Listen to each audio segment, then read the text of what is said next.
আসসালামু আলাইকুম। অবশ্যই ভালো আছেন। তো এখন আমি অবস্থান করছি আমার কবুতরের খামারে। এখন মূলত আমি আসছি কবুতরের খামারে খাবার দিতে, কবুতরকে খাবার দিতে। তো এই বিষয়টা কীভাবে খাবার দিই সেটা আপনাদের দেখাবো। দেখতে পাচ্ছেন এখানে মূলত আমি কবুতরকে খাবার দিই নিয়মিত। আহ আহ আহ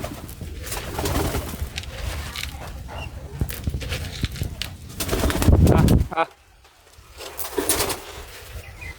এখানে মূলত যে কবুতরগুলো আছে সেটি হচ্ছে যে গোলা আছে এক জোড়া, গিরিবাজ আছে এক জোড়া, আর মূলত লোটন আছে 3 জোড়া। মূলত কবুতরগুলো নতুন, আর যে জায়গা আমি নতুন প্রস্তুত করেছি এখানে।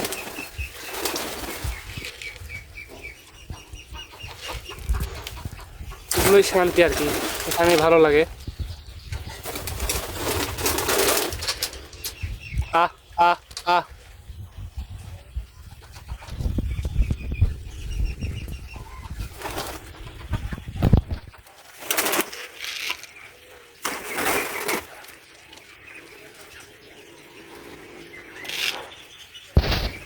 তো কবুতর আমার খুব শখের একটি জিনিস। আমি এটা ছোটোবেলা থেকেই পালি।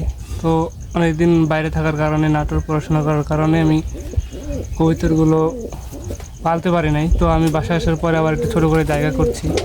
তো এগুলো যে কবুতর দেখতে পাচ্ছেন এগুলো মূলত লোটন, দেশি মানে গোলা কবুতর আছে, আর এক জোড়া গিরিবাজ আছে। এটা মূলত গিরিবাজ কবুতর। দেখতে পাচ্ছেন যে লোটন কবুতর যে যার মতো জায়গা ধরে নিয়েছে।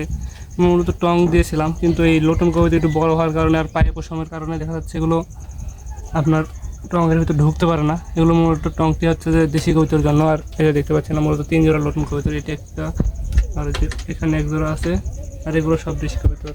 আর এখানে আছে এক জোড়া, এটাও লোটন কবুতর। তো এখন বর্তমানে আমার এই অবস্থা চলছে। আর এখানে দেখতে পাচ্ছেন এক জোড়া ডিম নিয়ে বসে আছে। তো এগুলো ডিম টিপে বাচ্চা নিয়েছিলাম, আর এগুলো মূলত অ্যাডাল কিনছি। দেখা যাক, এগুলোর আপডেট অবশ্যই সামনে দেবো। তো সবাই পাশে থাকবেন। আসসালামু আলাইকুম রহমতুল্লাহি ওয়া বারাকাতুহু।